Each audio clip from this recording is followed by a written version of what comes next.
جدوجہد تھی تو ہم نے ہمارے حامد خان صاحب کی سربراہی میں پروفیشنل گروپ نے اس کو لیڈ کیا، وکلا تحریک تھی. اس کے علاوہ ججز کے جو ایشوز ہیں سینیورٹی کے حوالے سے، ان کی اپوائنٹمنٹس اور انڈکشنز کے حوالے سے، آج بھی ہم لوگ اپنے پرنسپلس کے اوپر کھڑے ہیں. میں صرف ایک چیز ایڈ کروں گی کہ پہلے یہ ہوتا تھا کہ جوڈیشری غلط فیصلے کرتی تھی، اب یہ ہے کہ جوڈیشری فیصلے نہیں کرتی.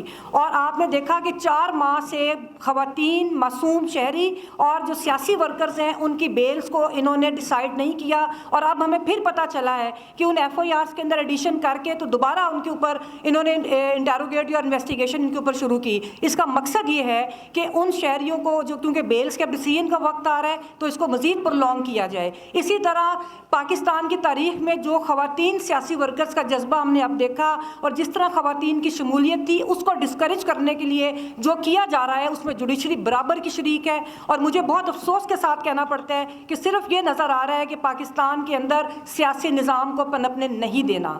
ضیاء اللہ کہتا تھا کہ آئین 12 صفحوں کی کتاب ہے اور اب ہمیں نظر آتا ہے کہ وہ 12 صفحے بھی انہوں نے غائب کر دیے ہیں. تو بڑے افسوس ہے ہمیں ساری سچویشن کے اوپر. مجھے نہیں پتا کہ پاکستانی ریاست نے دیوالیہ ہوئی ہے یا نہیں ہوئی، لیکن عوام جو ہیں وہ دیوالیہ ہو گئے ہیں. ان میں بلز اور اپنے جو زندگی گزارنے کی سکت باقی نہیں رہی.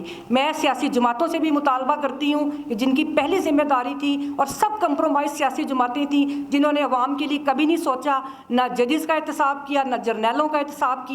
اور اب میں ان سے مطالبہ کرتی ہوں کہ آپ اپنے منشور کے اوپر اور بلکہ پاکستان کی عوام سے میں یہ ریکویسٹ کروں گی کہ آپ لوگ اپنی آواز اٹھائیں کہ یہ سیاسی جماعتیں واضح طور پہ اپنے منشور کے اندر لکھیں کہ انہوں نے کیا پروگرام دینا ہے، معاشی پروگرام کیا ہوگا، کہ عوام کے جو مسائل ہیں آئی ایم ایف سے باہر نکل کے یہ کس طرح پاکستان کے عوام کے لیے یہ بات کرتے ہیں اور کیا پروگرام دیتے ہیں. واضح پروگرام، معاشی پروگرام دیں. اور دوسری بات، ججز اور جرنیلوں کے احتساب کے لیے بھی یہ ایک واضح پروگرام دیں. اور آخری میرا جو ایک میسیج ہے وہ جوڈیشری کے لیے ہے کہ یہ بالکل درست ہے کہ جب بھی جوڈیشری کے اوپر اسٹیبلشمنٹ نے حملہ کیا، ہم نے حامد خان صاحب کی سربراہی میں ہم ان کے ساتھ کھڑے ہوئے ہیں.